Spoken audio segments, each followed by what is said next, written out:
بسم اللہ الرحمن الرحیم۔ دوستو، میں آج آپ کو بہت ہی پیاری دو احادیث سناؤں گا۔ رسول اللہ صلی اللہ علیہ وآلہ وسلم نے فرمایا، اگر کوئی شخص کہے کہ اگر میں ایسا کروں یا میں نے اگر ایسا کیا یا ایسا کہا ہو تو میں اسلام سے بری ہوں، یعنی اگر میں جھوٹا ہوں تو دائرہ اسلام سے خارج ہو جاؤں، اگر وہ ایسا کہنے والا اس شرط میں سچا بھی ہے تو بھی اسلام کی جانب سے صحیح سالم سے نہیں لوٹے گا، کیونکہ اس نے اسلام کی عظمت تسلیم نہیں کی اور دین کو ایسا حقیر سمجھا کہ بات بات پر اس سے جدا ہو جانے کی شرط لگاتا ہے۔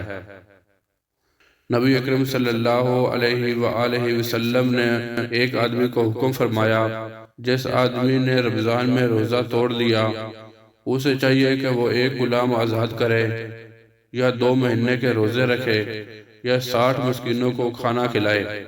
صحیح مسلم حدیث نمبر 105۔ مزید ایسی احادیث کے لیے ہمارے چینل کو سبسکرائب کریں۔ جزاک اللہ۔